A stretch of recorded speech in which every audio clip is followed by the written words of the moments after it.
All right, today we're going to get into something really important. We're breaking down the narcissistic abuse cycle. It's this recognizable yet often hidden pattern that shows up in relationships with individuals who have narcissistic personality disorder. We're going to look at the mechanics of a cycle that is calculated, deeply confusing, and honestly, profoundly damaging. It's a question so many people have asked themselves, usually while feeling completely lost and in a lot of pain. And that's really the core question we're tackling today. We're going to map out how a connection that feels absolutely perfect can somehow morph into total emotional chaos. And for anyone who's been through this, the pattern we're about to unpack, well, it might feel eerily familiar.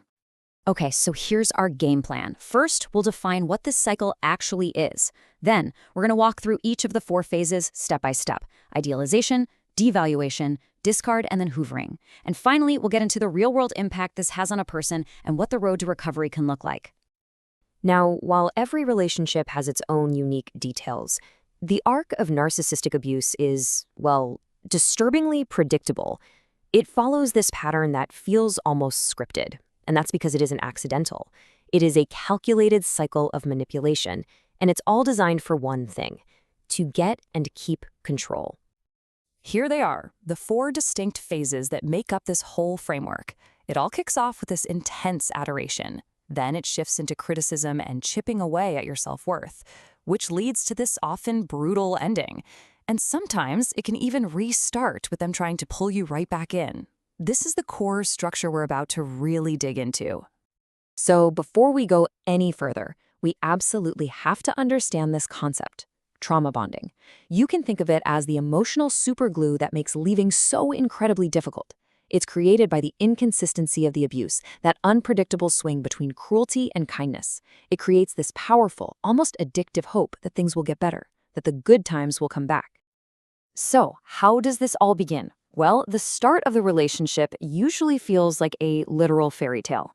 But the key thing to get here is that this perfect start, it isn't spontaneous. It is meticulously, carefully crafted.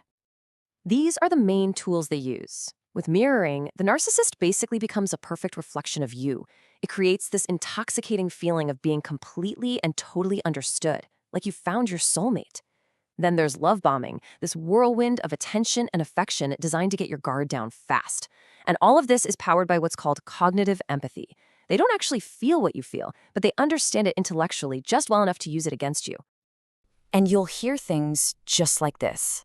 This is another classic tactic. By painting themselves as the victim of all their past relationships, they create this story where you get to be the hero, the savior. It just reinforces their perfect image and makes the connection feel so special, so unique. Okay, so once you're emotionally invested, once you're committed, the whole script flips. The praise and adoration that defined that first phase, it starts to sour. It turns into criticism, into control. This is the slow, systematic erosion of your self-worth. Gaslighting is an absolute cornerstone of this phase. It's a type of psychological manipulation where the abuser just systematically dismantles your reality. They deny things that happened, they twist facts, all with the goal of making you question your own mind, making you feel like you're the confused one or that you're crazy. And this right here, this is what it sounds like inside the head of someone being gaslit. That constant questioning of your own reality, it's exhausting, it's debilitating. You start to lose trust in your own judgment, which of course just makes you more dependent on the abuser for your sense of what's real. So, what happens when you try to confront them about any of this? Well, you're probably going to run into something called DARVO. First, they deny the behavior. Then they attack you for even daring to bring it up.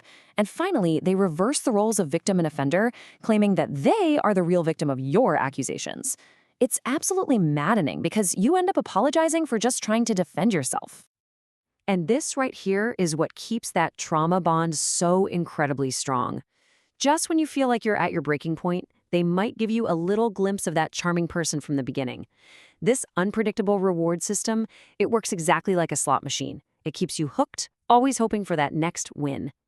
This phase usually kicks in when the narcissist decides your utility has run out, or more commonly, when they found a new source of what's called narcissistic supply. The end is almost never mutual or kind. It's often sudden, cold, and really, it's designed to cause as much pain as possible. A huge part of this is something called compartmentalization. The person the world sees is often completely different from the person you have to deal with behind closed doors. And this massive contrast is so disorienting and isolating because it makes it almost impossible for anyone on the outside to believe what you're going through. And to make sure they win the breakup, the narcissist often launches a full-on smear campaign. They'll twist private information and paint you as the unstable one to your entire social circle. And those people they manipulate? They're often called flying monkeys, and they unknowingly keep the abuse going by siding with a narcissist and isolating you even further. So the relationship is over. Or is it? For a narcissist, the cycle isn't always done. This final phase, hoovering, is all about them refusing to let you go completely. Hoovering is honestly the perfect word for this. It's an attempt to literally vacuum you back into their life. And let's be really clear here. This has nothing to do with genuine regret or wanting to fix things. It is all about regaining control and getting access to a source of emotional supply they used to have.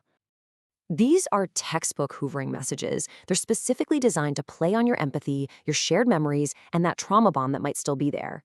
They are bait, and they're meant to just crack the door open enough for the whole cycle to start right back up again. We've just walked through the entire mechanics of this cycle. But now, let's talk about the consequences.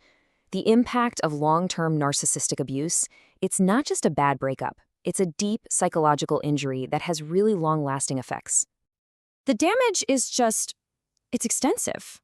We're talking about things like complex PTSD from being in a state of prolonged trauma, a complete shattering of self-worth, and living in a constant state of high alert or hypervigilance. Victims often end up isolated from their friends and family, sometimes financially ruined, and with a totally warped idea of what a healthy, safe relationship even looks like.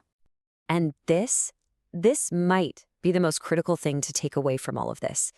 The end of the relationship is not the end of the abuse. Those internal echoes, the criticism, the self-doubt, the manipulation, they can go on for years. And that makes healing a long, tough journey of rebuilding your own identity and your own sense of reality. So we'll leave you with this final thought. The path to recovery really centers on this very question: relearning how to trust your own perceptions again, your own instincts, and your own value. That is the ultimate act of taking yourself back from this cycle. Thanks for joining us.